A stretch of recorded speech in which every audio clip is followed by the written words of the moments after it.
Radio for the masses. Headline edition, July 8, 1947. The Army Air Forces has announced that a flying disc has been found and is now in the possession of the Army. If the game is rigged, change the game. Game changer. I occasionally think how quickly our differences worldwide would vanish if we were facing an alien threat from outside this world. This is Fade to Black with your host, Jimmy Church, on the Game Changer Radio Network. Well, good evening. This is Fade to Black. Today's Wednesday, September 13th, 2023. Let's do this, man. How you doing? Help support the show. Help support what we do. How many shows did we do today? How many shows yesterday? How many hours on the air? How many shows this week? Absolutely busy. Great team, great support, great staff, everything else. Help support what we do around here. Get yourself a Fade to Black t-shirt. You can get a Game Changer membership. You can just order a t-shirt off of the website. The links are below. We have 2 shirts available. It includes shipping. Everything is autographed. Help support the show. Everything is in stock. Everything is shipping. There you go. The links are below. All right. Tonight, what a crazy day today. Great show earlier with Christina Gomez. And we were on the area. It was at 4.5 hours, 4.5 hours yesterday.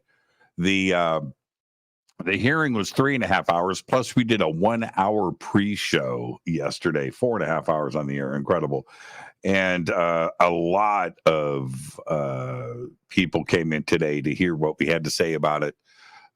On Mysteries with the History with Christina. And I'm very excited about all of that and her voice and the way that she is, presenting herself to the community and getting all this research done. So congratulations today, Christina. Man, that was an amazing show. That was an amazing show. I think she wound up with, 2,500 likes today during the live stream, maybe more. Yeah, it was crazy. It was a great show. Anyway, help support what we do. Just get a t-shirt. Get a t-shirt. That's what we do. Okay. All right. Tonight is our monthly AMA. Now, something on my lip. I hope that didn't show up on the live stream. Felt kind of chunky. Chunky. Oh, man. Tonight's our AMA. Ask me anything. Ask Jimmy anything. And post your questions in all caps. I'll get Twitter going here, too, as well. Let me see here. Let me get Twitter up and popping over here to my right. Oh, look at that. There's Sarah Ann wearing her Fade to Black t-shirt. Oh, man. All right. That just popped up. That's going to get a quote retweet. And let's just go bam.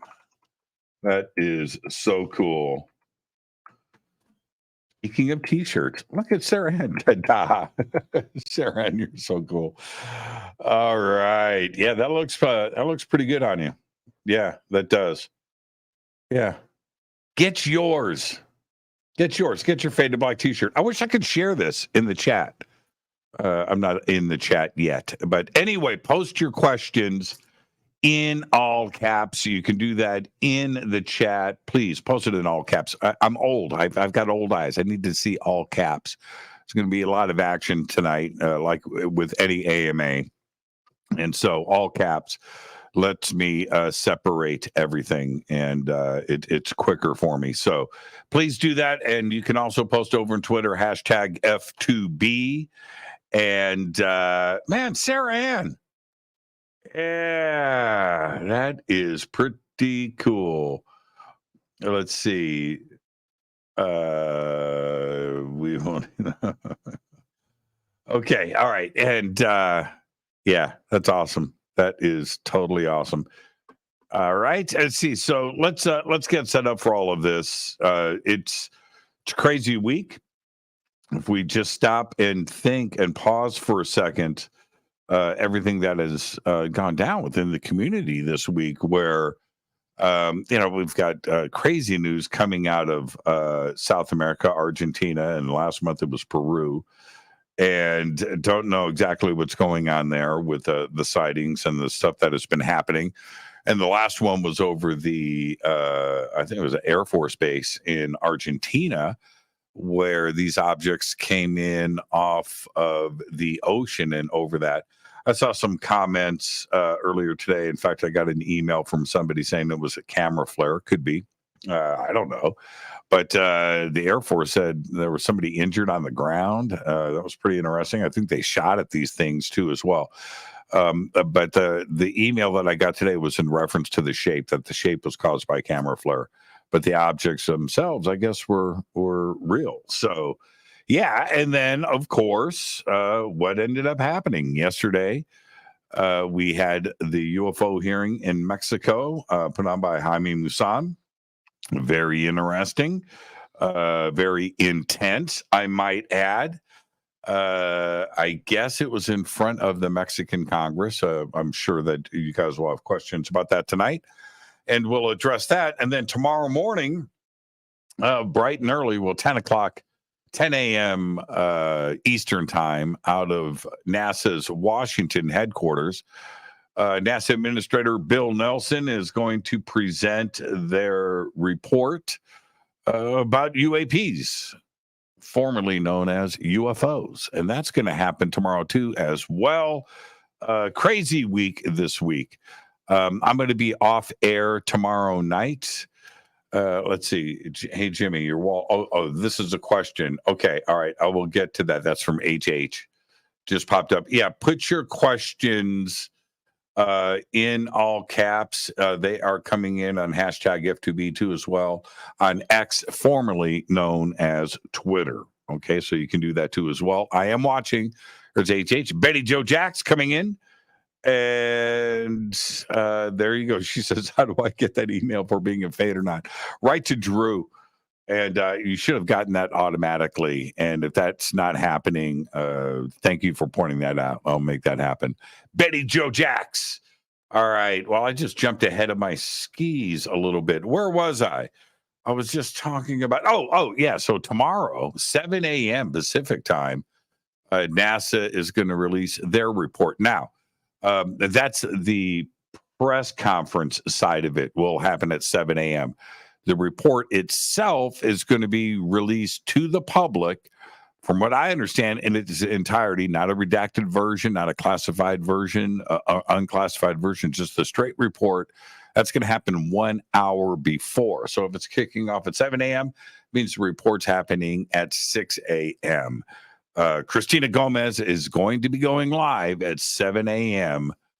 Tomorrow morning, allegedly. Man, that's early. Man, it seems like we just did that. We did that with the UFO hearing. Oh man, what a day that was. Yeah, sleep is for sissies. Okay. River Moon Coffee. Oh yeah. Oh, what I was saying was no show tomorrow night. No show tomorrow night. I have some TV production that I am doing this weekend, and it starts tomorrow. So that is that. So there's no show tomorrow night, but I'll be back on Monday. Okay. All right. Does that set everything up? Let me get rid of this screen. Let me open up this screen. Oh, I just clicked on the wrong. There we go. Okay. All right. Let me scroll through here. I'll get some stuff highlighted. So again, post your questions in all caps. Thank you. There's John Aside. He's in the house. Area 51 is in the house. Eddie Van Halen is in the house. And and let's see. Yeah. These are good questions already coming in. Oh man, I just love that. You know what? I'm just gonna say really quick. I love AMAs. I do. This is quickly turning into one of my favorite things to do all month long. Yeah, a lot of questions about the hearings. I expected that, and everybody, that's totally fine. That's fair game. Keep them coming, and I'll address all of those as we get through to it. Okay, I'm going to start over here. I'm going to start in Twitter. Okay, let me move this. Let me move my camera over. Okay, I'm centered. It's like it's tilted up too high. I'm too high. Oh, but you can see Ingve. So I'll leave it right there. It's from HH. Hey, Jimmy, your wall inspired me. I finally bought a Frankie today. Oh, right on. He's talking about, let me see if I can turn here. He's talking about that guitar right there. That's the Frankie. He's got a Frankie. What are your thoughts on amp modeling like the Helix and the FX? Will you consider allowing fans to call in again? Okay, so, well, two questions. Okay. I have my thoughts on amp modeling. Look, it's quick, it's easy, it's all self-contained. Instead of having a wall of amps, you've got a bunch of stuff there. And if you dial it in correctly, if you dial, get inside of the settings and dial, and you can get them to sound pretty good. And don't over affect it, right? Under affect it. Go the opposite direction. And so when you're dialing it in, work on the amps first. And this is the other thing that I prefer with amp modeling. Run everything in mono. Don't run with stereo amps. Just run everything in mono and keep it that way. And keep the amps in mono. You can run some of the effects in stereo, but run the amps in mono, and you can do that and get into the settings. If you can't, run with external effects. But keep it mono. That's where you get that in-your-face sound. Once you separate it and you run in stereo, it sounds all dainty. It does. It sounds dinky. So keep it in mono. Keep it in your face. That's the first thing. The second thing with amp modeling is there is a slight delay. Now, it's quick, it's fast, and at first you don't notice it. But once you play a modeling amp, which is a digital version of a real amp, right? Okay. All that processing is going on, and you don't notice it at first, and you get used to it. But then do yourself a favor, plug straight into an amp and play. It's like, what? Yeah, it's like it'll wake you up. Oh, that's what Jimmy is talking about, because the response is instant. You know, you go from instant and you go back, and it's just a slight delay. It's enough there. Like I said, you don't notice it because you get used to it, but then turn around and plug into an amp, and yeah, you noticed it. Now, so I do have a couple of modeling amps. I don't really use them at all anymore. I've got... right now, I've got 4 amps. I've got 4. And I've got them in different rooms in the house. I've got a small amp in the living room. I've got one back in the practice room in the back. In fact, I got 2 back there, and I've got 2 more in here, plus the modeling amps. All the tube amps I love. I'm just a tube amp guy. And my favorite is the Marshall right there. And I've got a DSL 20, so head with a 112 cabinet. I have a half stack in the back. I think it's loud, and that's in the rehearsal room. But in here, I have the Marshall DSL 20, which, man, I just love that amp. Love that amp, and got a pedal board, and it's wired. I don't really use it. I just go straight into the amp, a little reverb, and I'm good to go. So that answers that. HH. All right. Oh, will you consider allowing fans to call in again? Yeah, maybe, probably not. Maybe I'll do a special night. But, I've just kind of moved on from it. But we're doing it now. HH, we're doing it now. We're in the now. Okay. So, yeah, maybe we should just call this Fader Night instead of AMA. And we'll just call this Fader Night, and we'll consider this phones. Okay. All right. Let's see. What is the recap? This is Betty Joe Jackson. What is the recap of yesterday's hearings? I tried to listen, but couldn't understand much. Yeah, nobody could. That was a drag. And the drag is this: Jaime Maussan did it wrong, and the network did it wrong. And I understand it's Spanish TV on Mexican networks. I totally get that, but it should have been subtitled. That's it. I would have just gone with subtitling and not with a translator over the top of it, because it just kills it. It kills it when they do that in movies too as well. I'd rather have a movie subtitled. I'd rather see somebody speaking Russian, French, Spanish, Portuguese for real on the screen, and then read the subtitles below, Japanese, whatever, Chinese, because it's authentic, it's real.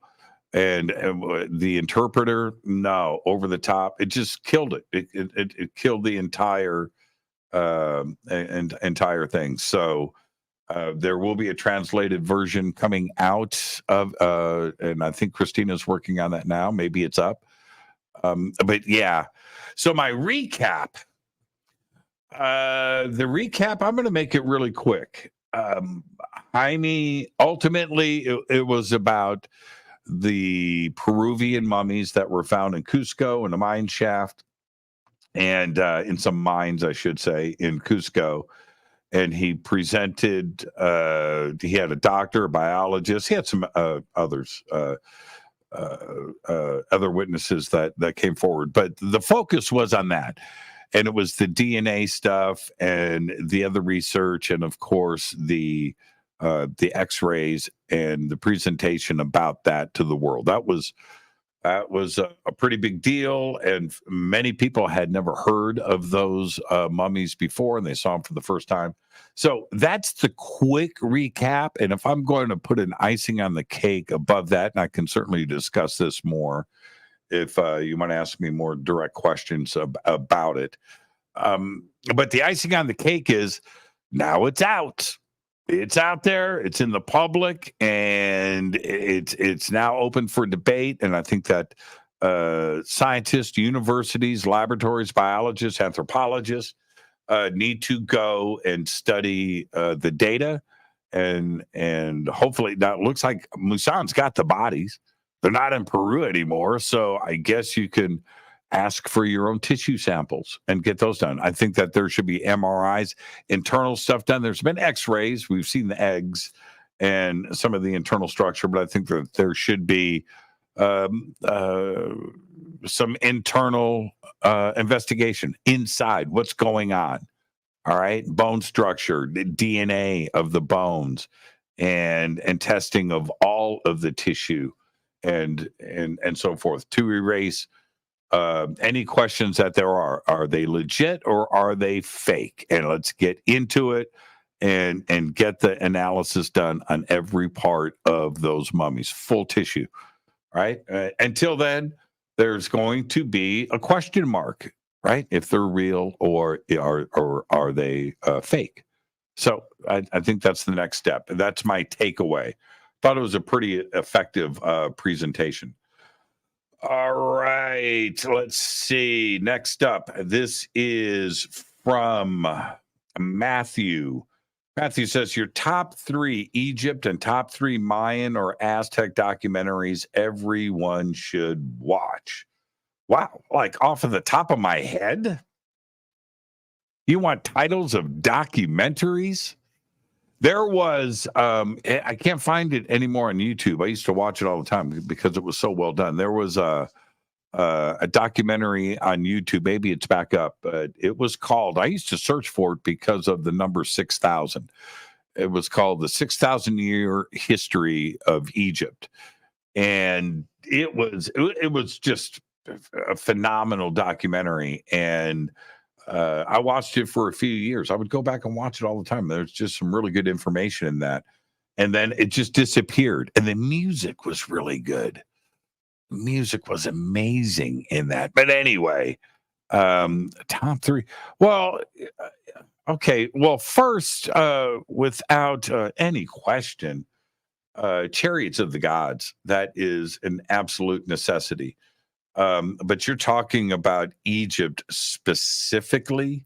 Top 3 Egypt documentaries. Oh, the Dassault documentary is really, really good. On the construction of the pyramid. Dassault is the aircraft company out of France, the Dassault Mirage, right? They make military fighters and other planes too as well. But they did a study on the Great Pyramid, on the construction of it, and that's a great documentary too as well. Mayan or Aztec documentaries. I did watch a doc. I can't remember the titles of these. I just watched a documentary on Machu Picchu. That was pretty incredible. I'll have to circle back on that one. I can't remember the names of documentaries. I can tell you what they were about, though. All right. So anyway, that comes straight off of Twitter, hashtag F2B. Again, put your questions in all caps. And with that, let's swing over to the chat room. This is the debrief. Jimmy, the last guitar played and what song from your wall? Okay, so you're referring to this, not necessarily the last guitar that I played, because the last guitar that I played is not in this room. It's elsewhere in the house. And so I've got to be honest, right? The last guitar that I played in here was yesterday, and it was the Frankie. It was that one. And I plugged it in. I checked the tuning, and I took it off the wall for a reason. But I think I played Mean Street by Van Halen on that guitar right there. Man, that guitar, they're all great. They're all great. Every guitar in here is great. But this one, that thing it's just correct.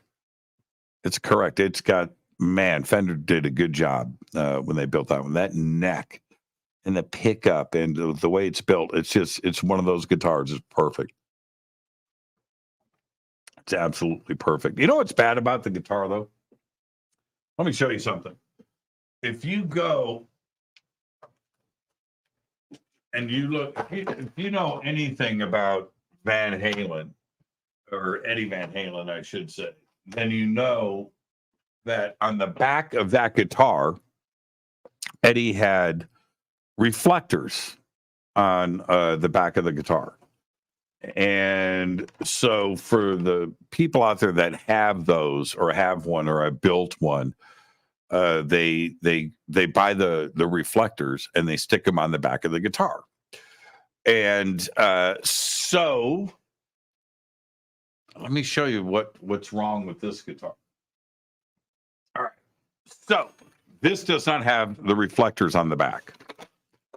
All right. It's got everything else. Everything is correct. It's got the eye hooks. It's got the Eddie Van Halen correct strap. The only thing I don't have is the 1971 quarter. I haven't added that. But the rest of the guitar is identical to Eddie. Okay. Except for the reflectors. All right. And this back plate, I'm going to change that out and put the correct one with the number on it. But anyway, it doesn't have the reflectors. Fender sent me the reflectors. I have them right here. Okay. So here they are. Here's the correct reflector set and the red, the orange, right? Okay. And see, these go on the back of the guitar. Now, here's the problem, though. So I went to go put them on. I'm looking at the photographs. I want to have them in the right order. And on the back of the guitar, on this one, the way that Fender ended up cutting out this, for the belly cutout, is a reflector that goes right here. And it doesn't fit. It's too big. The belly cut comes in too deep. Yeah. So I haven't put the reflectors on the guitar. I can't believe it. And there's nothing I can do. And I don't want to put a small one I don't want to put the wrong one, and so I've left it. I've left it. So there's a little drama for you, little things that I go through here. The pain. Oh, the pain. The pain. Okay. All right. So that's that. That answers that. Thank you for that. The debrief. Yeah, I love that guitar, though. That guitar's cool. All right. Shenanigans says, Jimmy, if I gave you $1 million with the condition you had to buy yourself something, what would it be? Okay. All right. Well, that's an easy answer. I know exactly what I would spend $1 million on if it was given to me. You know what I would do? I would throw a party for all of the fader knots. I'd pick up the hotels, the plane tickets. I'd fly everybody out, and we would do it in Joshua Tree, California. I would rent the retreat center. We would camp, barbecue, cook, rock out. I'd put a stage. Man, bring over Zach Wilde and Pantera, have them play. That's what I would do. I would throw myself a party, my party, for me, and invite all the fader knots. That's right. I'd spend every dime of it, too. I would spend every dime of it. That's what I would do. That's what I would do. I don't need any more stuff. You know, I've thought about this a lot. There's nothing when you get to a certain age, and I'm right there right now, where what do you really need stuff for? What do you need stuff for? You don't. You don't. Eventually, somebody's going to inherit this mess, and it's just going to be a burden on somebody. It's going to be a burden. My poor daughter, Nicole. I mean, what is she going to do with all this stuff? Right. So that's it. You just get to the point where I don't need anything. I don't need any more shoes. I just don't need, that's it. I'm guitared out. I model cars out. I'm just out. I don't need any stuff. I don't need anything. I don't. There's nothing that I need. There's nothing that I want. I want to give stuff away now. I'm at that point. I need to just, I've rolled through life, right? I've rolled through, and now I'm at that point where, you know what, it's time to just start empty. Need to go in the opposite direction. That's it. I'm going to start giving stuff away. I should have a guitar auction. That's what I should do. I should just have an online auction and just see how much of this I could dump. Yeah, sounds like a pretty good idea. All right, let's see. This is from Renee Neuman. Renee says, so check this out. I'm just going to let you know. Got somebody make. I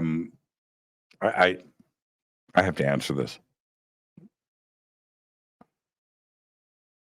Check with Rob. Period. He knows. Period. But I think it's in the early afternoon. And I'm on the air right now, live. Period. Everybody is watching me text you with voice.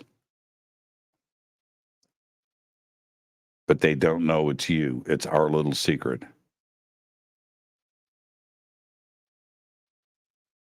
I'm serious. Go watch the show right now. Watch it live.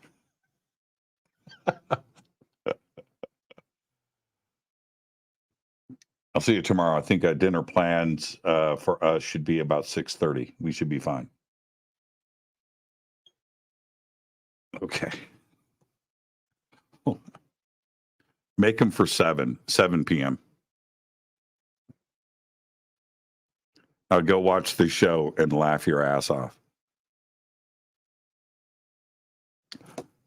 Don't you want to know? It's an important person right there. Don't you want to know? I know you do. If I'm going to do that during the show, if I'm going to do that right there during the show, it couldn't wait. Don't you want to know? Yeah. Yeah, it's pretty cool. Jimmy, please give us an update on the ghost latest antics. Yeah. Wow. Okay. Well, I got like a really quick answer for that. I mean, the easy one is the latest thing. Okay. Well, no, I almost said the wrong thing. The latest, well, because I've had a trend of one shoe dropping instead of pairs. But that's not entirely true. That was going on for the last few weeks, and it happened a couple of days ago until today. Dun, dun, dun. So I walk into my closet, and down on the far end was this pair of shoes right here. These. And they were on the floor.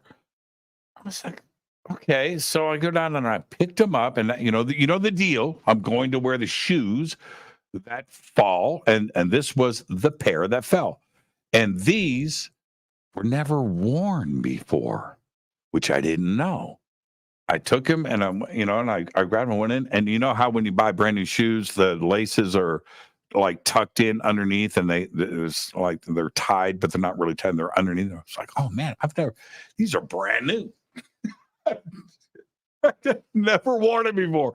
Isn't that interesting? A brand new pair. I thought I had worn all of my shoes at least once.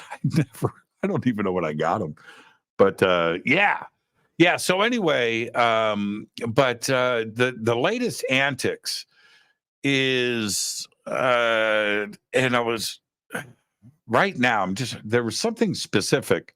This is kind of catching me by surprise because the question just popped up, but I don't know if it was yesterday. I don't think it was today. It was yesterday. Something moved, and I'm trying to think what it was. And I think I was in my kitchen, and something moved, and I caught it in my peripheral vision, not like a ghost, like an object, like something moved. And I looked and I heard it, and I looked and it was something in the living room, and I saw it from the kitchen. For some reason, I'm blanking on it. But in my reaction, I'm so nonchalant about it now. I just remember, and I'm looking over, and man, it was something, and I dismissed it too as well. I just can't remember. Oh, now I know why I'm blanking. A vape like this rolled off of the coffee table by itself and hit the floor. Yeah. So I had heard it, and I walked in. I'm looking around. I couldn't see anything out of place. And I looked, and it wasn't this one. It was one like it, and it was on the floor. And been sitting on the coffee table for a couple of weeks. I hadn't gone anywhere, and it just decided to roll off by itself. Yeah. Really strange. Okay, let's see. Jimmy, have you ever danced with the devil in the pale moonlight? No, I have not. I'm not even sure what that means. Okay.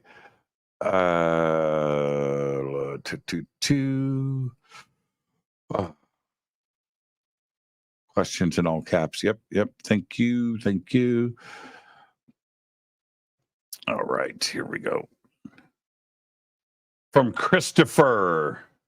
Christopher says, if you could pick 5 ambassadors of Earth from our community, who would you pick and why? Well, man, that's a long answer. But I would start at the top. I would go, I think some of these are self-explanatory, but Jacques Vallée, Linda Moulton Howe, Richard Dolan, Giorgio Tsoukalos, and me. That's what I would do. I would do that right off the top. But then, see, I got to be one of the 5. I just can't let that go. But there are just so many, and that deserve it, that are no longer here. Jim Mars, right? Stanton Friedman, he deserves a crack at this. Lloyd Pye, Right? I mean, the list is long. James McDonald, Leonard Stringfield. I think he deserves a seat at the table. He should be an ambassador. But as far as who's here now, Tsoukalos for sure. But you got Eric Von Daniken too as well. He would be great. But yeah, I'm going to go with that. I'm going to go with Jacques Vallée, Linda Moulton Howe, Richard Dolan, Giorgio Tsoukalos, and myself. Yeah, there you go. There's no way that I would not. I would have to be a dictator. Nominate myself as my own ambassador. What I would do. I would have to have a seat at that table. That would be great. All right. Let's see who's next. Who's next? All right.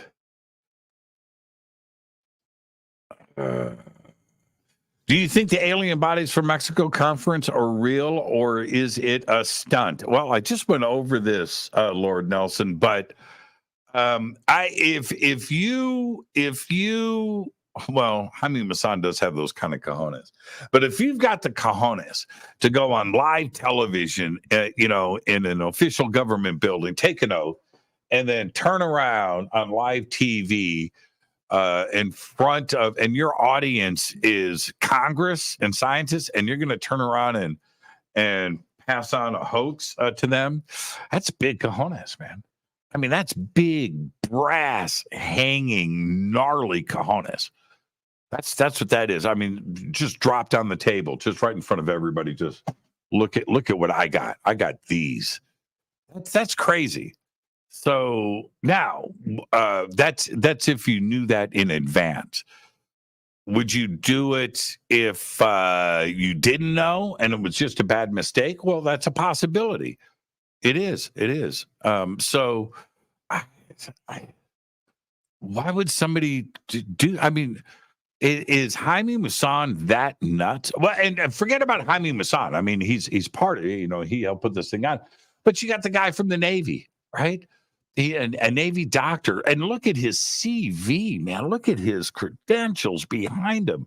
Why would he do that? Why would he study this and then turn around and say something like this and just ruin his reputation? The biologist, right? And the guy from the FAA, the pilot, 48-year veteran. I don't know. I mean, I don't know. Maybe there's a different way of looking at things south of the border where it doesn't matter if you're speaking in front of government officials and taking an oath and you're on live TV that you don't care about carrying on, lifting a hoax. And when I say lifting, I mean literally lifting it and bringing it in and setting it down. Would you do that? In my world, I wouldn't do it. I don't think most people would. Some would, yeah, for sure. But that's laying it all out there, isn't it? Live TV. And it's the same thing with Grush. Now, Fravor, I believe that it just went down the way it was. He was able to do that. Ryan Graves has got a different situation. He's got his group, and he's trying to have pilots come out and be whistleblowers in a safe environment, and that's his organization. I don't believe Ryan. I could be wrong on this, but I have interviewed him. I believe he said on Fade to Black, he never saw anything. He heard from the other pilots in his squadron during those training exercises about what they saw. And that was a firsthand account coming back to him. But I don't think Ryan actually saw anything. So that there's no reason he's not hoaxing anything. So, but if you go back to Congress and taking an oath, why would you do all of that? I mean, raise your right hand and say and do the things that you do in testimony and take those kinds of questions and make it all up. I don't know. All right, let's see. Louise, Jimmy, question. That little ET mummy shown in Mexico, doesn't its face look like Jimmy Page? Oh, man. It's funny that you say that over the last couple of days. That's kind of weird that you would say that. I've been watching Jimmy Page videos over the last couple of days and just kind of went through this weird thing and was looking at some old stuff and Yardbirds and old vintage Zeppelin and newer stuff too as well. And just looking at Pagey and man, you know, so I hadn't thought about that, but that is kind of weird. So I was watching this video. It's just a weird question. I'm watching this video, and Jimmy comes out and he's plugging in his guitar and he's kind of tuning it for a second, and he turns around and smiles. And he doesn't speak too often, but at this particular concert, he walked up to the microphone and said, "Good evening." And he smiled. And I thought, man, Jimmy Page. And then I get this question. It's kind of strange. It's kind of weird. It's kind of bizarre. All right. Let's see. Who is up next? A lot of scrolling going to be happening tonight. I can see that now. And remember, okay, here we go again. All right. What's up with the fake alien mummies put out at the hearing? Ryan Graves posted his disapproval, and Gary Nolan posted a video showing that they are hoaxes. Not so sure about that. And Jonathan, don't change. Keep doing what you're doing, but saying they're fake, unless you have done analysis yourself and you've been able to go and analyze this, you can't. It's like me saying that they're real. I don't know that. I don't know that they're fake. I don't know. So you can go, look, just do your own thing. Christina and I were talking about this. Now, Ryan Graves, I talked about this earlier today. Ryan Graves, he thought, apparently from his post, which I did read, he was assuming something else. He got down there and finds out that they're rolling alien bodies out on the stage. Well, that's not what he's about. And if he would have known that in advance, he probably wouldn't have gone down there. But that doesn't, and it doesn't hurt his reputation or anything like that. I understand he wanted his position to be clear, but it's causing people to talk. That's it. Let's go back, and there's one of the things, Jonathan, I want you to hear me for a second. Here's one of the things that I brought up over the years. Let's talk about TTSA for a second, can we?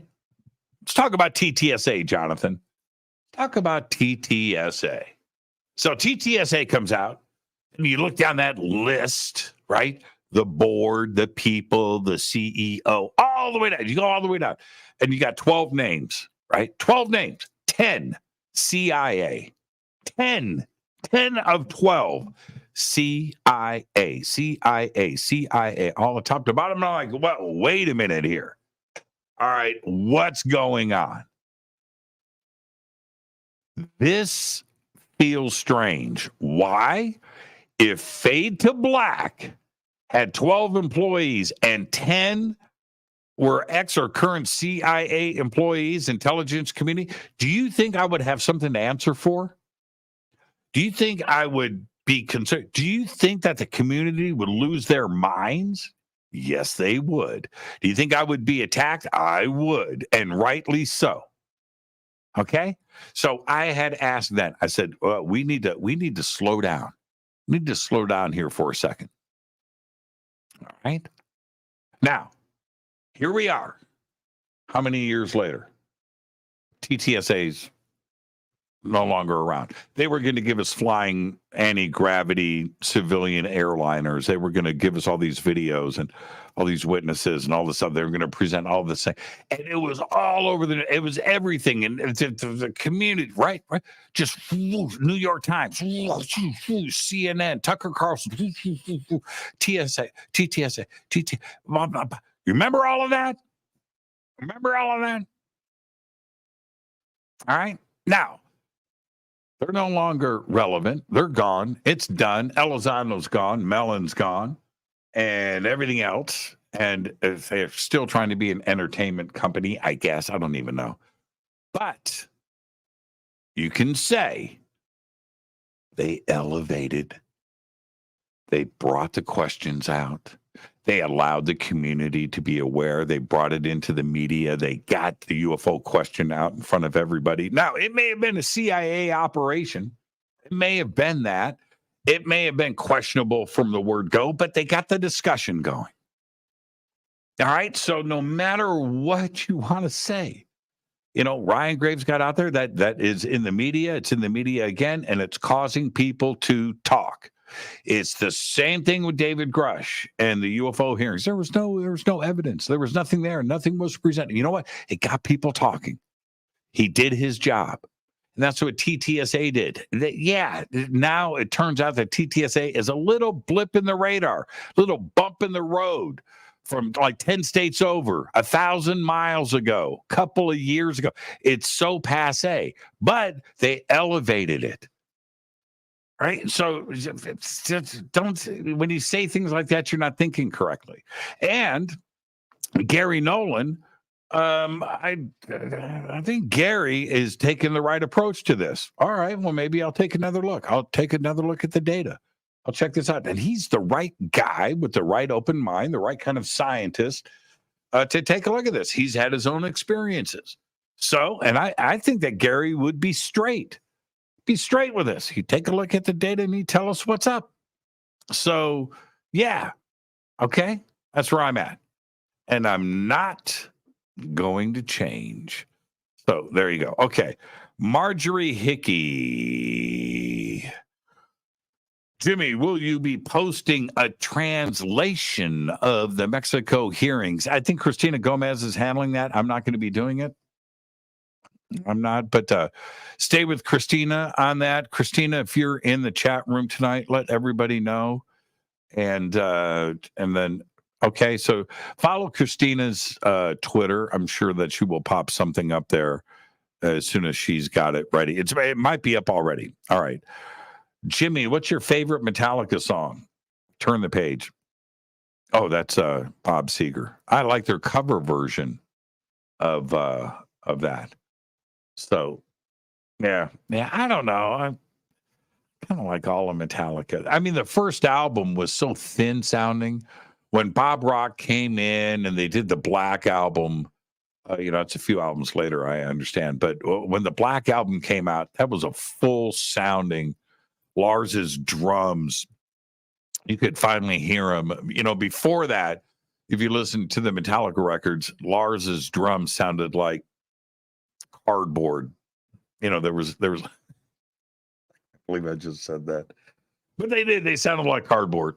They did Lars sounded like a tapper, and he kind of was a tapper, and I think Bob Rock forced him to play like with aggression and to get the drums to sound different. Anyway, let me to go off on Lars Ulrich. He's too easy.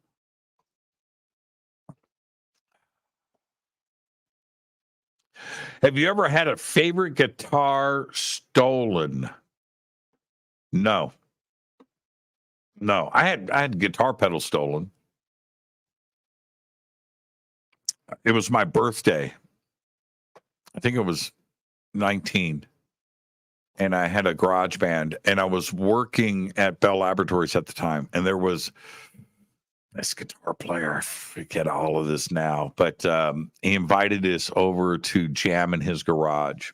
And so we did. And we all went over and set up. It was my birthday.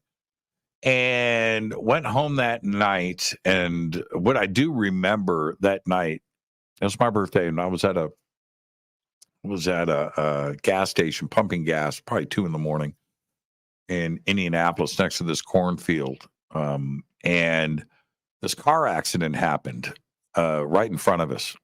And the crazy part about it was I was pumping the gas and I happened to be looking. There was a cornfield. There was a cornfield here too, but I happened to be looking at the intersection when I saw the accident happen, and this car was creeping out. It was like a 4-way stop sign, I think. This lady's kind of poking her car out, and then she got wham, and she gets broadsided. I didn't know it was a she at the time. It was a white car, and her car gets runs up into the cornfield up on top of this hill. The other car goes in the other direction. And so my friends run to that car. Me and another friend run to this car up on top of the hill. It was a lady with a baby with her.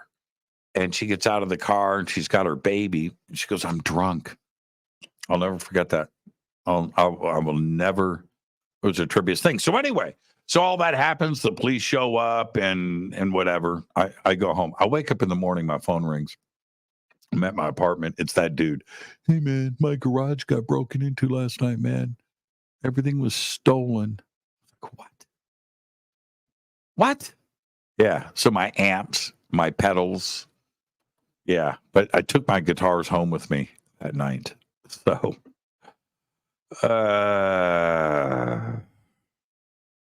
yeah. Yeah, it really sucked. Okay. All right, let's keep going here. Let's keep going.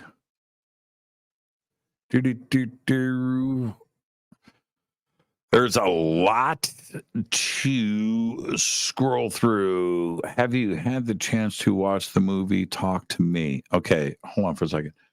This is from Area 51. Have you had the chance to watch the movie Talk to Me? What is that? Why is that ringing a bell? You know what I am watching? Ahsoka. Man, so good. It's like better than any Star Wars movie. So good. What's it called?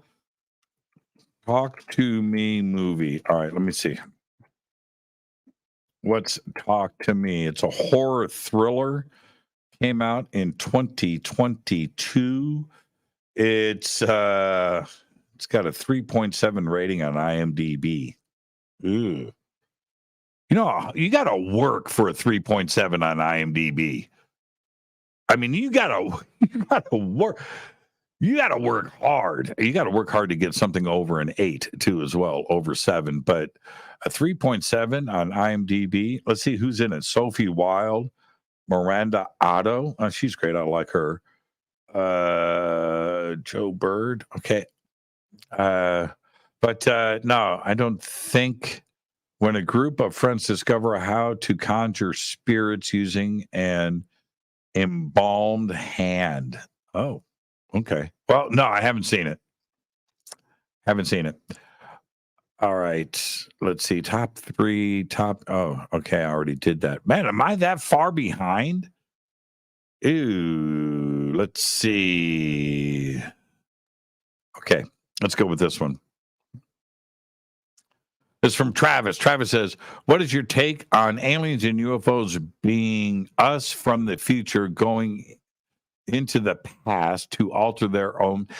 You know, that I think that is one of, it's a great question, Travis, and thank you. I think that is one of the things that we have to consider. Now, I never really thought about that or took it too serious until Jim Peniston and Rendlesham. And so he said that he got a download, and when he went went up and touched the craft, and he was told that they weren't ET, that they were us from the future. And now I think that caused me and a lot of people to step back and reconsider a lot of this. Now, I don't think it explains everything, and I certainly wouldn't believe that all ETs or all UFOs or all contact sightings are us from the future. But it would explain a lot. It would also explain the Mandela effect. But I would have no issues with that. It's okay. It's part of, Einstein talked about this. So let's let's look at this in a very, very, very, very logical way. All right. Let's say we do the Einstein version of time traveling and we time travel to the future. And so we go out on a spaceship and we go out and we approach the speed of light. And we're gone for like a year, and then we turn around and make a U-turn and come back. Now, us, right? Okay, we've aged a certain amount, but our watches are moving. And here on Earth, everybody that you knew and loved and everything that you said goodbye to when you left, they've been dead for, 1,000 years. Because you come back to Earth, this is 1,000 years later. Maybe only 2 years passed for us while we were out doing that, Travis. But we come back to Earth 1,000 years later, and we show up and we explain to everybody what's going on. Well, we only left Earth 2,000 years ago, but we are two years ago. But this is what happened, and now we're back, and it's 1,000 years in the future. Hello, everybody. Hello, what's going on? Hey, got a question for you though, really quick. Just wondering. You guys figure out time travel yet? Yeah, we have. Cool. Can we go backwards? Yes, you can. Can we go back to where we were? Yes, you can. All right. Now, remember, if you stop and think about what I just said, if you go back to the day that you flew out, right? When you come back, so now you've gone out, you're no longer there, and you come back and you go back in time to the day that we got on the spaceship and left. Now, are we now looking at you and I, Travis, getting on the spaceship and going out and coming back? Think about that. Are we looking at ourselves? If we go out and come back, would we, and then we go back and we went back to say the day before, right? Are we now looking at our twins, our doubles? Now, if we go out and we come back and we come back the day after we took off on the ship, we're gone. We're off of planet Earth, but you and I show up back the day after, right? Well, could we continue with our lives? Are our memories the same? Is everything? Would anybody know? Well, we have to consider that. But me, in the meantime, we're flying away together on a spaceship, but we're here back with our friends. Right? These are complications. Or when we come back, does nobody see us? Right? It's kind of a weird thing. And then if that's the case, if we are only observers when we return, then does that explain a lot of things? That would explain the Mandela effect. That would explain some poltergeist activity. That would explain a lot of strange things that are going on. That would explain ships disappearing and appearing in the sky. A lot of different things. So, yeah, time travel is strange. I believe that time travel is, I know that we can travel to the future. Traveling back is difficult. So think about what I just said. Travis, you and I get on a ship and we fly out for a year at the speed of light. And then we take a U-turn. We come back to Earth. We take another year to do that. We slow down. We land on Earth. It's now 1,000 years in the future. We get off the spaceship. Right. And we find out that time travel has been conquered, invented, done, perfected. And so we are able to come back to when we left. Think about that. Are there doubles of us now? Are there two of us? And if there are two of us, whose mind is the real one? Who makes the real decisions? Who signs the checks? Who goes to jail? Right? Think about that. All right. With that, we take a quick break. We are doing our monthly, our annual Ask Me Anything. It's our AMA tonight. I am your host, Jimmy Church. Stay with us. We'll be right back after this short break. This is Jimmy Church of Fade to Black. Please visit all of our sponsors. We're taking a quick break here. All of the links are below. We'll be right back.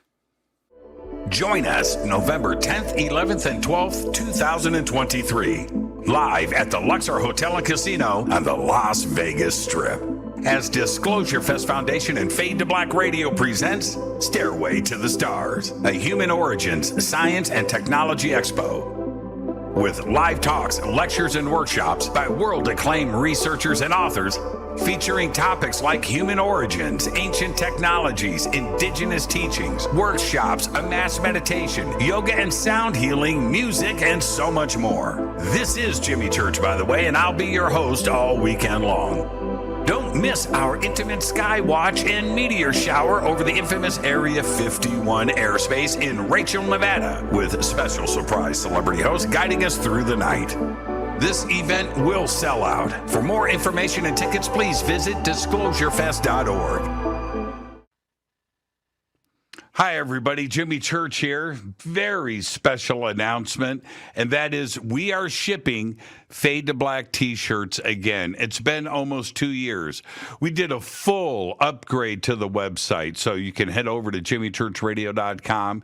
It's all simple to do, and it's right there. Remember, we broadcast 4 nights a week, Monday through Thursday. We bring you the best, the brightest, the most knowledgeable and amazing guests, the best conversations. We do that 4 nights a week. We also do 4 days a week. We broadcast the news, and we do that live too as well.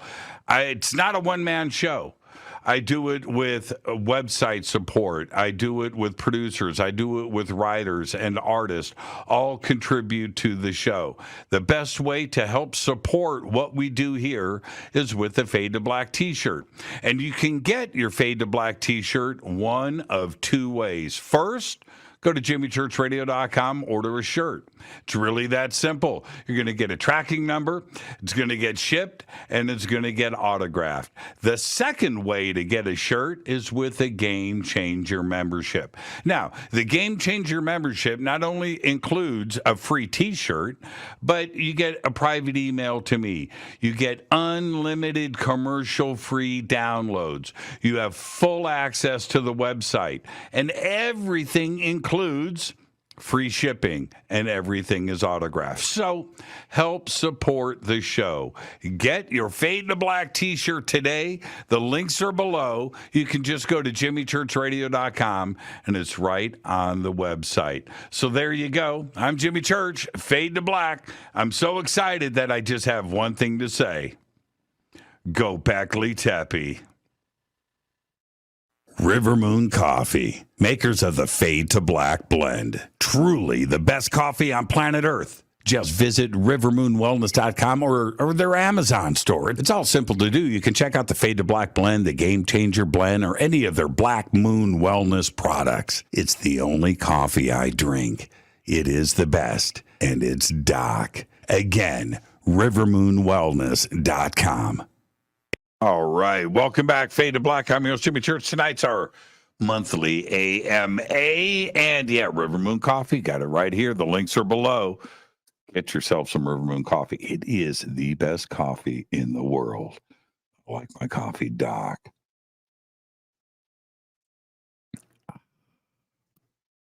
I missed that commercial. That was a good commercial.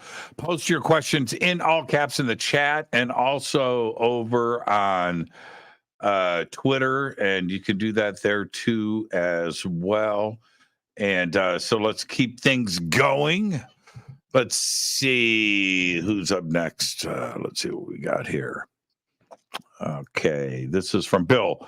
Hey, Jimmy, was there any analysis of the supposed eggs found in one of the specimens? Yeah, we were talking about that earlier today. That's one of the things. If it was me, I would take charge. I mean, that would be one of the first things that I would do.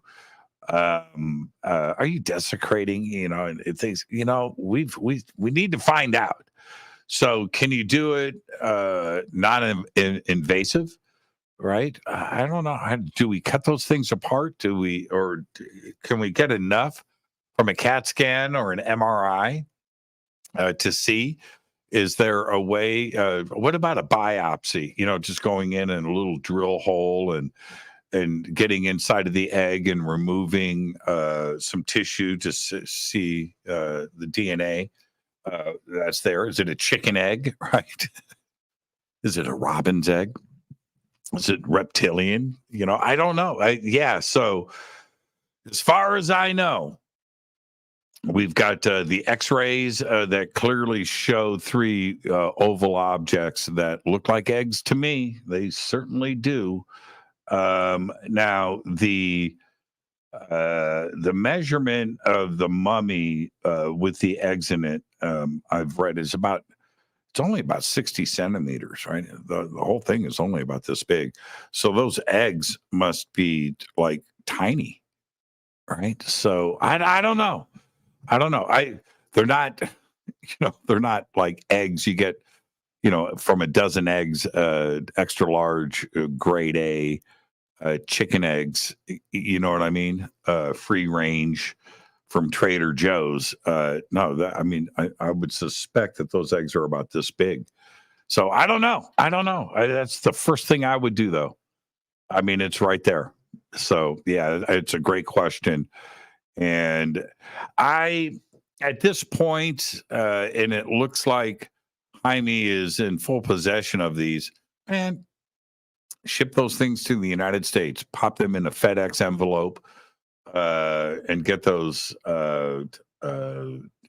bodies up here and get some full analysis done. And not to say that they didn't do their due diligence and their work down there. I'm not saying that. I'm saying there needs to be a lot of independent researchers getting tissue samples. I said this earlier today. Yeah, the eggs, I think, should be one of the top priorities. But you need to take tissue samples of everything. Skin, bone, muscle tissue, lungs, internal organs, everything, and and let's see if it's from a bunch of different parts, bunch of different animals, or if the DNA matches all the way across the table and that all the tissue samples are the same. That's what needs to be done. Maybe they've done it already. It hasn't really been made perfectly clear, but that's what I would do. That's what I would do. We need questions answered. Everybody's got these questions now. So, yeah, there you go. All right. It's a great question, Bill. I would focus on the eggs. Is Jimmy answering an AMP question or is he just rambling? And that was over an hour ago. I'm that far behind. Okay, so, man. Jimmy, did you see the UFO video? I don't know what UFO video you're talking about. That's from Eagle's Nest podcast. So, no, okay. Yeah, I knew this was going to happen. This is fine. I get it, everybody. This is from Judy. What do you think the pictures of the Mexican alien mummies are real? Well, the pictures are real. The question is, are the mummies real that are in the pictures? The x-rays are real x-rays of the mummies. Yeah. What are they depicting? That's an entirely different question. So there you go. Christina got it translated fast. Oh, really? Okay. All right. So there you go. There's your answer. There's your answer for that. The translation is up. I'll see if I can get some links out for everybody. Bill, Genocide, Christina, if you're in the chat room, let's see, Malmsteen, baby. Ingve.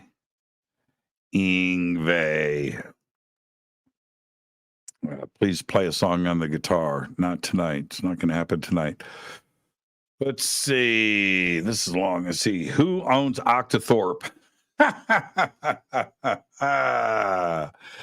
content is locked and is only visible behind the Ascension X paywall. I don't know. That was the Fader fact today. The real name for a hashtag is Octothorpe. That's right.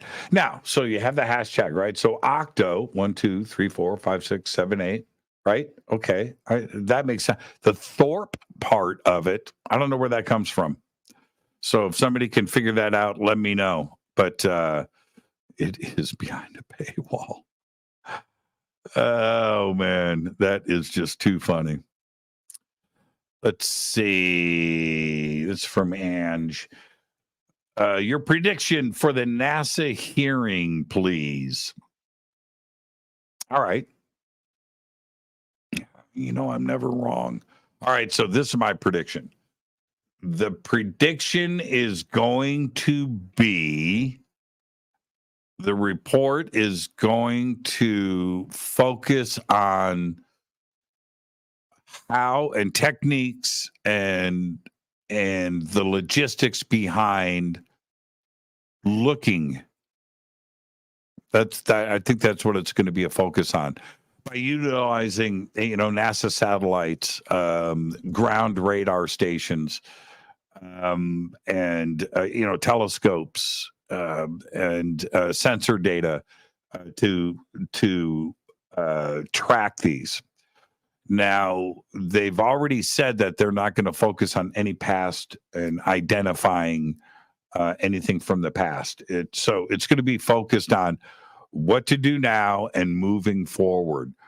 Of course, I predict that they will mention that they would like to find out if there's life in the universe, and if it's that life in the universe is visiting this planet. And that will be part of the NASA report and presentation, to continue to search for alien life. That is part of NASA's mission statement. I think that's basically going to be it. I don't think that there's going to be any analysis coming out of any current events. I think they're going to be talking about the shoot downs or fast walkers or anything. No, I don't think that's going to be in the report. It's going to be about how to collect the data, and what to do with the data once it is collected, and how to share it. And of course, to continue the search for life beyond Earth. Yeah, I think I'm going to be spot on. Yep. It's what I would love to see in the NASA report is, what is the NASA building for in Egypt on the Giza Plateau, or it's in Saqqara? What's the purpose of that? Why does NASA have a building out there? Put that in the report. That's a question I want answered. So there you go. All right. We've never heard Jimmy play guitar. Yeah, you have. I've played guitar before. Let's see. Teresa Davis. Teresa says, oh, agreed. Thoughts on hearing tomorrow. So, yeah, I think that's going to be it. It's going to be it. I think that their little committee got together and they looked at all of the available NASA technology that is out there, which includes everything ground-based and satellite-based, and of course the ISS. And we have the James Webb Space Telescope, and we have Hubble and other tests and that system that is out there. So, and when we consider things like Pan-STARR over in Hawaii, or the big telescope array that we have in Chile, that we can utilize all of these things. We have sensors all over, and it's not just what a lot of people think is that it's just it's looking, like you're looking through a telescope, and the sensor data is picking up all kinds of stuff. Different sensors do different things. Some are looking for gases, are looking for atomic structures. Some are looking into the infrared. Some are looking at heat, as well as full spectrum stuff as well. So and then you have radar and that kind of telemetry, trying to pick stuff up. So, and combining all of these different things that NASA has available to them. So, yeah, like right now, when we are following the comet right now that is coming around the sun, right? It's coming at us. We have different ways of looking at that comet. So we can look at its chemical makeup. We can look at its heat signatures. We can look at its reflection of light. We can determine a lot of stuff, but you're not doing that with a straight telescope. No, you want to be able to do a spectrum analysis on it and look at different things. But we can track it, and we have lots of things that are tracking it right now. We also have SOHO. So we have SOHO. So I think that's what the report is going to be about. And NASA's mission, which is always looking for alien life forms. Okay. All right. Throw down some arpeggios from That's what I get for wearing this shirt. That's what I get. That's what I get for wearing this shirt. Ingve. What does it say? The man, the myth, the legend. All right. Let's see here.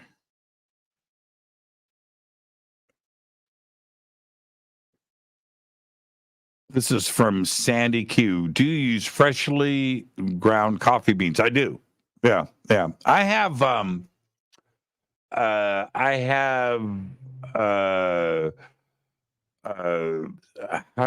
do you say it? I have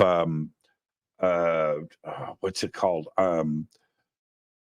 I don't have a blade grinder. Okay, and so I've got what they call a hopper.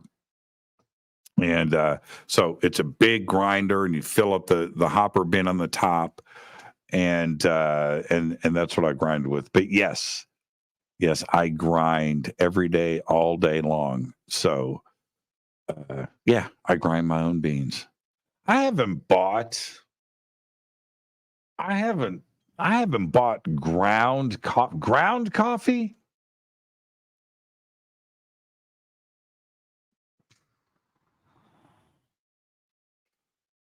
1990, maybe. What year is this? So yeah, it's probably been at least 30 years. I don't even know the last time I bought ground coffee. I might have. You know what? No, that's not entirely true. Okay. In an emergency situation, there has been a couple of occasions where I've been at a hotel or camping or something like that. It's only happened a couple of times where I had to go buy ground coffee for a coffee maker in a hotel room or a cabin, something like that. But other than that, no, I grind right here. I do. And if I'm going on the road, I'll grind coffee, put it in a little baggie, throw it in the luggage and see if I get stopped by customs. So I do that a lot. I haven't had any issues with ground coffee in a baggie in my luggage. It's from Gizmo. Gizmo says, "Hey Jimmy, what do you think major disclosure before 2027 or after?" Yeah, that number 2027 comes up a lot, and John Ramirez, right? XCIA. That's a number that he's been throwing out there. I don't know he won't just specifically disclose why that number 2027 is out there. He says it's his own opinion, and I think you have to state it that way. He can't say that it's based on fact or he's read something or classified documents or no. I don't think he's in a position to be able to say that. You can't say that. Right. Okay. So, but as long as you frame it as your opinion, you can say things like this. So John Ramirez has been throwing this 2027 date around, and it's coming up sooner than we think. And excuse me for a second, but I have got to turn on my air conditioning right now. I don't know what I would do. I didn't think that I would be a smart home guy, but I cannot. I am spoiled. I'm spoiled. I'll be laying in bed,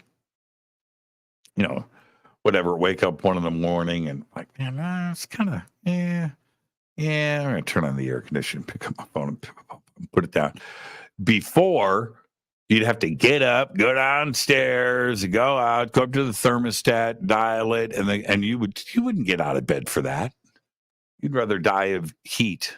Or the opposite, freeze to death, right? You'd rather freeze to death than go and turn on the heater because you had to get out of bed. Not me.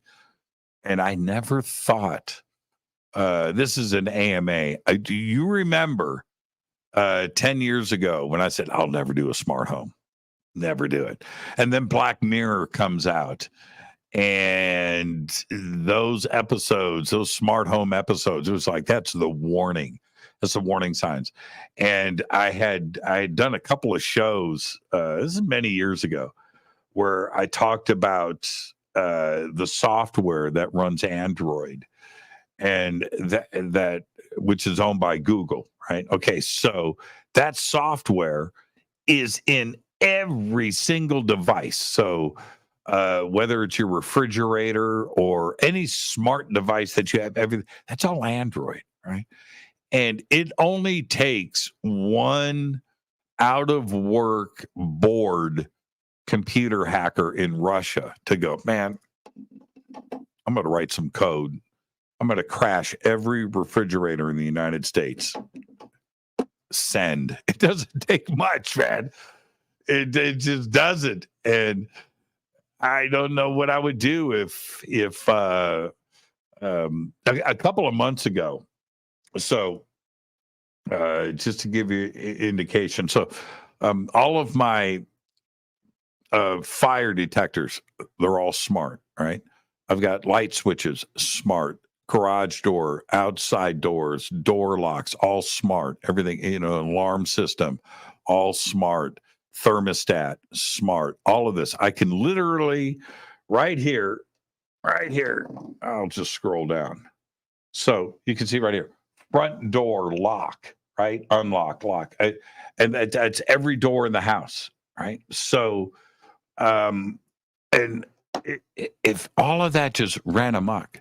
So I was upstairs and it was hot and I went to check the thermostat and I can't get it to turn on and I'm upstairs. And now I'm immediately thinking, oh, it's my app. My app needs to be updated. So I update the app. Nothing changes. Thermostat. I still haven't walked downstairs. And I'm like, man, what's going on? Let's do this. Turn on and off my phone. I do that instead of just walking downstairs and checking the thermostat, right? And it turned out my batteries were low. And I went up to the thermostat and I touched it. It didn't light up. And then I looked, I saw the battery indicator. Then I go back to my software and I see the battery indicator here. It's saying low, but I was ignoring that.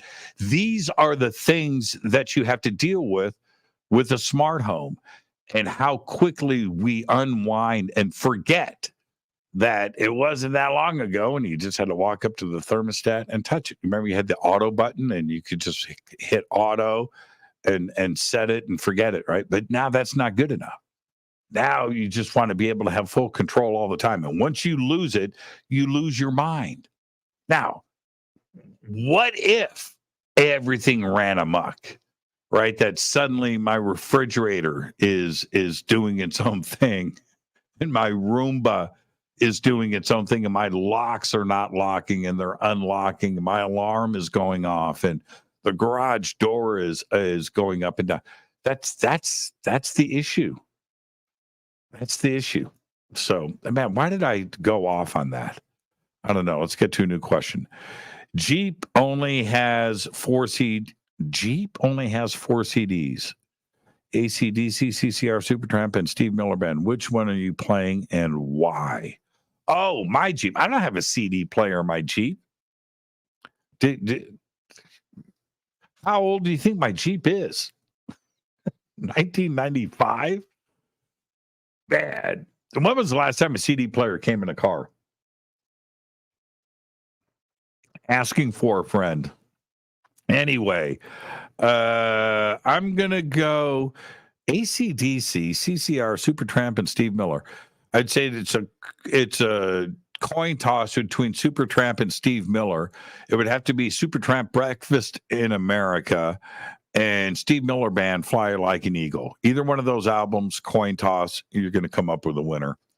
So doesn't matter. Man, I'm probably leaning on Steve Miller on that one, though. Let's see. Jimmy, are you particular about who cuts your hair? I am. Do you splurge on your haircuts? I do. I do. And I will leave it just right there. Okay.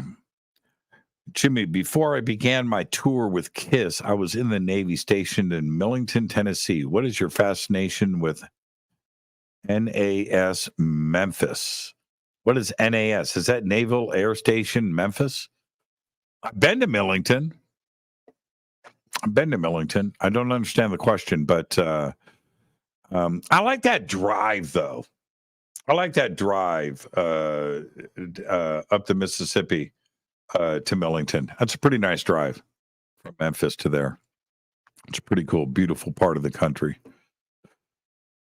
All right. Let's see. Olivia. What does Olivia have to say? How you doing, Olivia? Fly me to the moon and let me play among the stars. That's not a question, Olivia. You know how to play the game. Oh, man, Olivia. I don't know where I was. It wasn't that long ago. Maybe Olivia can put it up in the chat what this was. But anyway, Jibby, Gen X or Boomer? Who, me? I don't know. I don't know. What's the definition of Gen X now? What's a Boomer? What's the let's see, hold on. I don't even know what that is. Gen X date range. Oh, yeah, it just pops right up. Okay. That is, it looks like, well, I'm on the outside of Gen X. Okay, so what is Boomer date range? Boomer date range. Oh, I'm a Boomer. I'm at the end. I'm in between Boomer and Gen X. So there you go. I'm right there. I could be either, according to this. I could be either. Okay, moving on. I used to play PRSs, but got rid of them. Didn't seem right to own $2,000+ guitars that could go down payment for a car. Yeah, you're right about that. PRSs, if you can afford it, it's worth it. You can get, everybody, look, you don't have to spend a lot of money on guitars. You don't. I've got expensive guitars, but I've got stuff in here. Those two Jacksons. You want to see a good guitar that's cheap? Well, let me see here. Hold on. Do I have to get up? Let me show you something.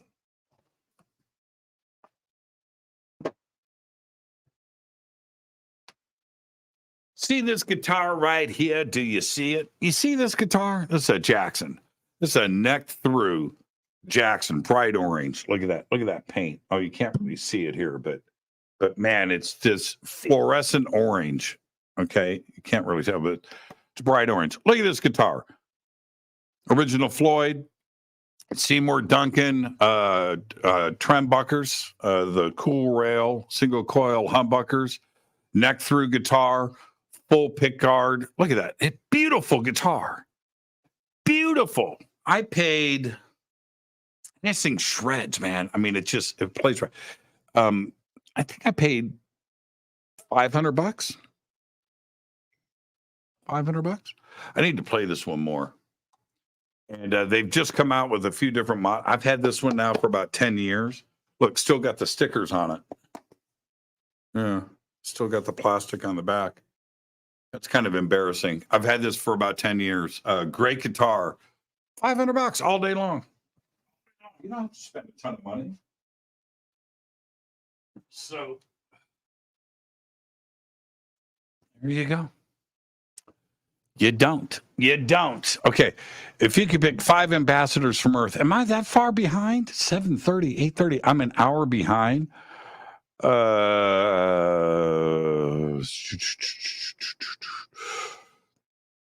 should scroll to the bottom and roll up. Lisa Reed is in the chat. Lisa, you texted me earlier today, said you were going to call me, and you didn't. I'm just going to let you know. You texted me and said you were going to call me, and you didn't. Kind of upset. Call me tonight after the show, Lisa. Call me tonight after the show. You've got the secret number. Jimmy, what do you think about life? Do you think we get all the answers after we pass over? We do. You absolutely get all the answers. Yes, you do. Yes, you do.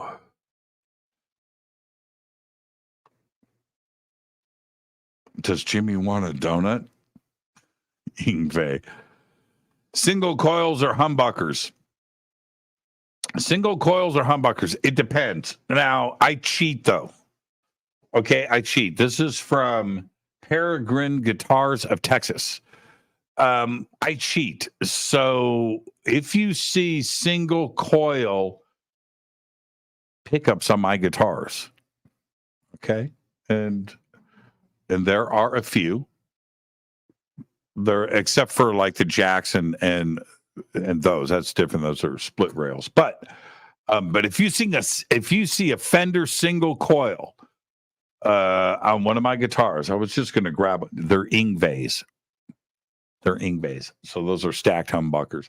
They're like the Seymour Duncan classic stacks, which I have those too as well. But then I'll change the covers. Yeah. And I like the sound of single coils. I don't like the noise. I just don't.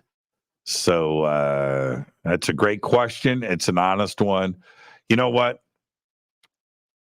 Seymour Duncan JB humbucker, which is in literally 90% of every guitar that I have.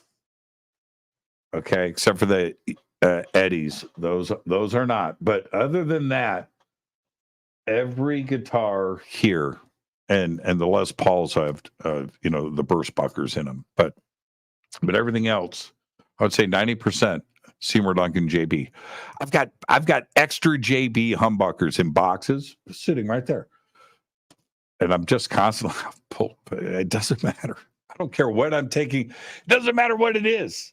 Oh, and that's not entirely true. I've got a couple of gems, Ibanez, and those are DiMarzios. So yeah, those are the Steve Vai stuff. Okay, so that answers that. Yeah, I cheat. I totally cheat. I buy pickup covers and I change the covers and pop it in. Jimmy, are you also planning on going to Rapa Nui? No, would like to though. I would. Yeah. I mean, that's a bucket list thing. So out of the way and so hard to get to, but yeah, something about it, man. That goes all the way back to Eric Von Daniken and his stuff on that. Okay, let's see. Hey Jimmy, what is ego and do you have one? Of course I have. Everybody's got an ego. Yeah. It's what do you do with it? What do you do with it? And what kind of ego are you dealing with and how do you deal with it? But for me to do what I'm doing right now, doing an AMA, answering questions at random from people around the world and that actually have enough interest to post a question up, and then for me to turn around and answer that and go live and be happy to be here and excited to be, that's an ego. For me to get up on stage, to do television, to do film, to host events, to do those things. That's I've got that lead singer, lead guitar player thing. I don't know if I could be the rhythm guitar player in a band. I'm not. That's not where I come from.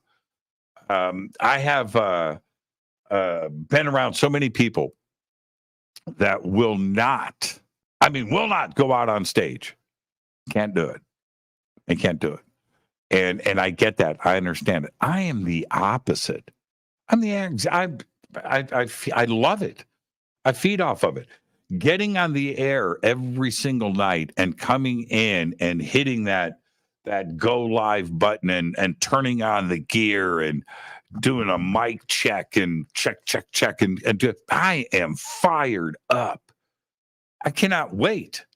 But there are I'm serious, man. I've done enough shows to know, live in studio too as well, that when that red light goes off, that on-air light goes off, that record light goes on in the camera, the director says action, people freak. And they're not the same person. They change. And I'm not that. What you get right here, right now, this is who you meet in person. I'm the same dick in person that I am on the air. I'm not any different. This is just me laying it out there and doing my thing. And that's my ego. And that's it. All right. Let's see who is next. I'm scrolling. How about Stephen Stills? Stephen Stills has a great guitarist. Did he play? He's a great singer. Did he play guitar? Oh, I mean, he strummed. But that's not fair, though. It's like bagging on Neil Young. The amazing songwriter. So yeah, maybe Stephen Stills wrote. I didn't. No, I've never considered Stephen Stills to be a guitar player. Jimmy, I used to freak out on UFO videos, but now it's like flooded with videos. I do not know what's real and what's fake anymore. You should come visit Nova Scotia for Shag Harbor Convention, for the Shag Harbor, beautiful place to visit. Any chance you're a Pearl Jam fan? Okay, all right. So let me tell you guys something about Pearl Jam. So the other last month, I went to Palm Springs, Billy Carson, Elizabeth Hoekstra, and we're doing our thing. And I'm coming back from that weekend, Sunday afternoon, and I'm driving across the desert, all alone on this dark desert highway. It was in the middle of the afternoon. I'm in the Jeep, and I picked up, go to iTunes, and I pulled up Pearl Jam 10, and listen to that alone, driving across the desert. Holy crap. Holy crap. Now, Eddie Vedder, yes, I get it. I'm just going to say it. I'm going to go on the record right now. Stone Gossard. Without him, I mean, the band as a whole, for sure. Yes, I get it. But Stone Gossard, man. Just the songwriting and the choice of notes and chords and how that stuff is layered and really when you listen to any Pearl Jam, but especially 10, you listen to that and it's so full and so big. But if you really listen to it, and you just got two guitars, bass, drums. You got some keys on some parts, and it's just so full and so big and so huge and so full of emotion. Pearl Jam will make you cry. Pearl Jam will make you cry like Johnny Cash will make you cry, or Neil Young make you cry. Man. Where did if you think about this, and thank you for the question, Ralph. If you really think about this, where you're reading or you're listening to these lyrics coming out of Eddie Vedder that are so frigging personal, that come from such a personal place deep inside. Listen to Jeremy, man. Listen to that, and listen to those, and you tell me that didn't happen. That wasn't a real life experience. All of it. Like, fuck. Love Pearl Jam. So, okay, all right. Let's see. I have a bootleg CD of Hendrix jamming in his studio, and the phone rings. Okay, let's see here.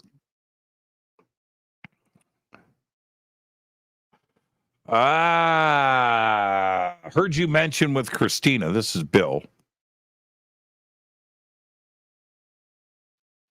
Heard you mention with Christina that you build models. Cars only or anything goes? Cars. I do cars. I've never really had a desire to go outside of that. Planes, trains, tanks. I built one motorcycle once. I built a Ducati, and I did that, and I did that once. But everything is cars. And I focus on Fords and Ferraris. Those are my two main things. But I've got a variety of stuff. It's a big variety. It's. I probably have built a car model from just about every manufacturer that you can think of. A Barth, Aston Martin. Let's just start in the A's. BMW, Bentley, of course, Lamborghini, Lotus. I built a Morgan, all of the Shelby stuff. I've built multiple versions of all of that. I've built almost every model of Ferrari, everything from F40s to Testarossas to California 250s, 250 GTOs. I probably built a 348, 355, 458 Pista. I can go on and on. F50 for sure. FXX, yeah. Enzo. I built. It's all I do. I love it. Right now, my current model is it's about this big. Weighs about, when it's done, it's going to weigh about 30 pounds. It's a GT40, 1966 Le Mans winner. You saw that movie, Ford versus Ferrari. I'm building that car, the number 6 GT40, and this thing, it's all metal. It's 1/8 scale. It's about this big. Yeah, it's pretty cool. It's about 95% done. I just got the rest of the body panels on it. Everything works on this. You reach inside of it, you push down on the gas pedal, you can hear the engine fire up, brakes, headlights, all of that. You push on the brake pedals, they light up. Everything works. Everything's wired. It's a crazy, crazy kit. Okay. All right. Let's see. Do you know how to roost RC trucks? I do know how to roost. Man, I got a bitchin' RC truck set up. It's right in there. All aluminum suspension. Yeah, it's pretty cool. Graphite, carbon fiber. Yep. Let's see. That's from Cosmic Turns. It's funny. Brad. I love Brad and Michelle so much. So Brad is constantly texting me, man, you ready to get roosted? So roosting is when you spray dirt with your rear tires. And when you roost somebody else, you spray their truck or car with dirt. It's called roosting. So yeah, he's constantly, you ready to roost? You want to get roosted this weekend? I literally got that text yesterday. Did my first spirit box. Trippy. What do you think of them? And that's from Matt. Yeah, they are trippy. Man, the problem that I have with spirit boxes, too noisy. And I mean, they're just going on, the white noise, and you've got to wait for something to crack out of it. But when they are happening and they're on point and they're on subject, they can be very, very freaky. Yeah, same thing with the Estes method. Good luck with that, Matt. Keep me posted, by the way, and let me know how that works out for you. I think a lot of spirit box people that use it, if you're a ghost hunting, you know, and you've got your paranormal group and it's part of your gear, you're using it. But if you're somebody that just picks one up for that, you're probably going to use it once and never turn it on again because they get a little annoying. Now, a set of meters, right? And stuff, it's something that's going to light up and, you know, and get yourself a Tesla coil and some other things. That isn't, there's no noise from that. And those you can use all the time. So, but there you go. Hi, Jimmy. I got my Fade to Black T-shirt. Oh, good for you. Okay. This is from Brandon. He says, long time, got my T-shirt in the mail. Thank you. Cheers. Fade to Black question. Have you time traveled? I think I might have, actually. Just wondered. I think maybe a couple of times. And now this is where I'm going to sound weird. And I'm okay with sounding weird. And I know I've told these, experiences or most of them on the air before. But when something strange happens, and I haven't had anything happen recently, like as an adult, I wish it would so I can analyze it a bit more with a different kind of mindset. Because what happened to me when I was very young, that, and I saw something in the sky that I couldn't explain. It wasn't a UFO. It was, it was like the Hindenburg Zeppelin. But there were no Zeppelins in the world at that point in 1972. So what was it that I was seeing? Now, am I time traveling? I don't know. Is it something else that time travel? I mean, some kind of vortex? But I don't recall, and that's why I wish this would have happened as an adult. It's like I don't remember like cars changing or the scenery changing. Like I went back in time to 1932. So I'm not saying that, but the experience itself is unexplainable. So I'm not so sure. And that lasted for maybe 5 or 10 minutes. Yeah. And then I had a strange thing that happened in Pasadena. Also, I don't want to get into it. I want to get some more questions in, but I always thought that was pretty strange too, as well. But I wish it would have happened as an adult, so I can, just go back and analyze it. Zenzabil, let's see. Zenzabil's asking a question. He must be wearing his Fade to Black shirt. He says, if the universe is infinite with infinite possibilities, can there be infinite numbers of each of us? Yes. Yeah. Now, infinite, okay, let's not forget. Let's talk about infinite itself. Let me look at the clock here. I don't have infinite time tonight. But infinite itself, anytime you're at the end of infinite, you just add one more number. Okay, don't forget that. Infinite just keeps going. All right, now, with that in mind, this is how big I think things are. And this is, and I don't think I'm wrong. I'm going to have one of the biggest physicists in the world on the show here soon, a couple of weeks. And use your imagination, and whatever physicist pops in your mind first, that's who's going to be on the show. But I'm not going to say anything yet because I'm not allowed to announce it. But that's about, and we're going to talk about this because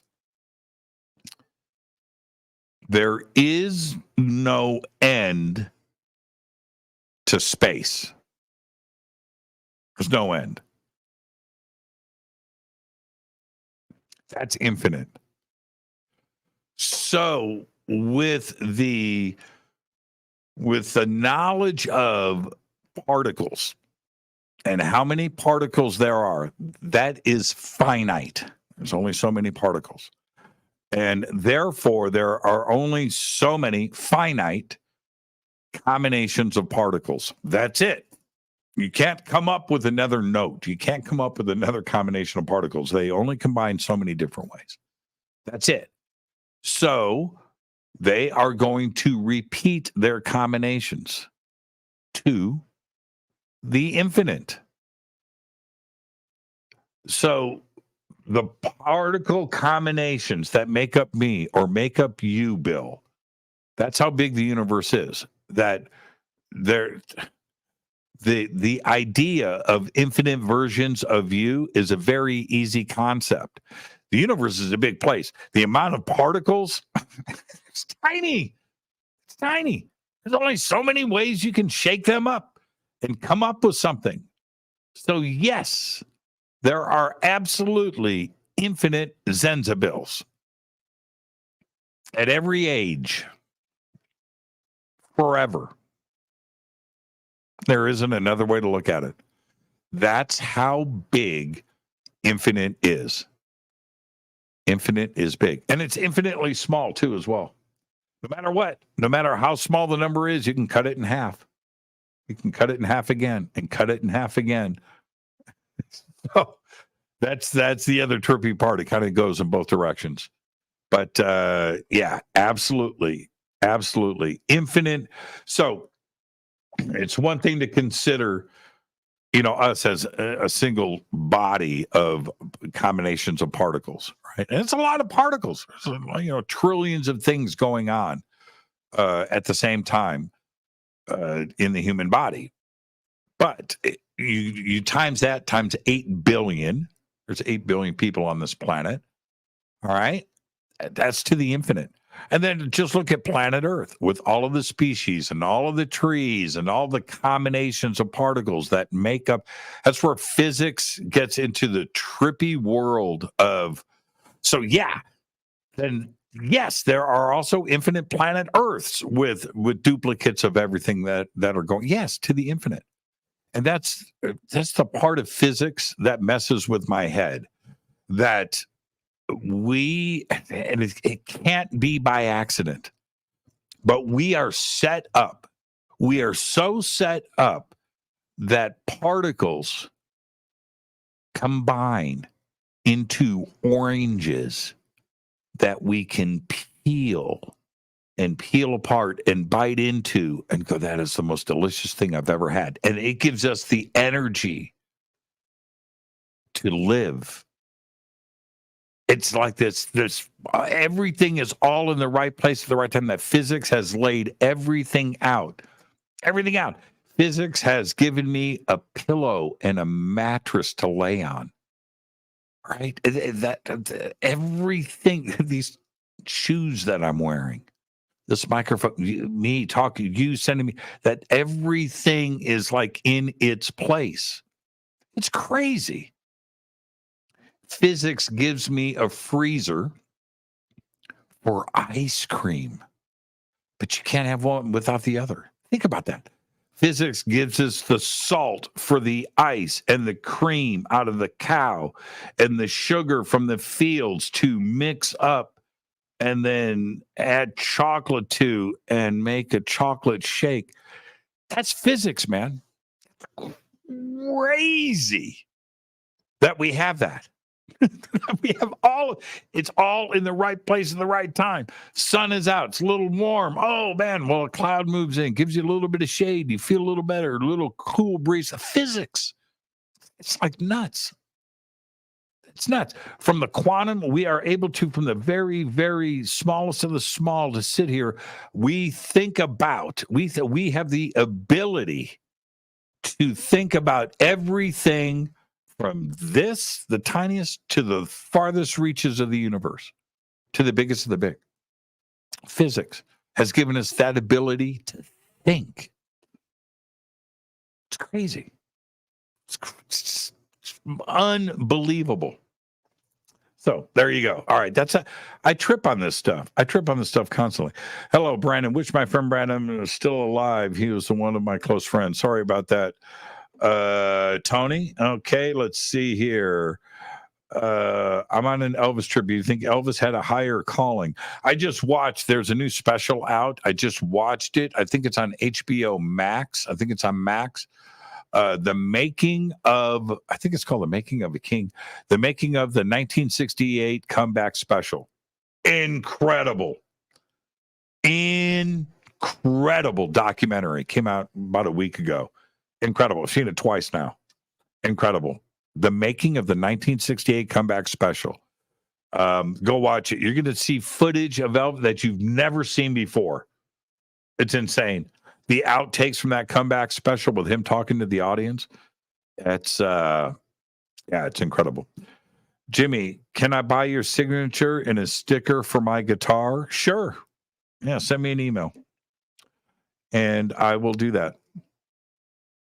We'll do that. Yeah, absolutely. Absolutely. And see, that's from Teresa. Teresa, just email me, Jimmy@jimmychurchradio.com. Include this right here in that with your address, and I'll send you off a sticker with my signature on it. And let me know what kind of guitar, big, small, round, square. Let me know. Black, white. What do you want? Let me know.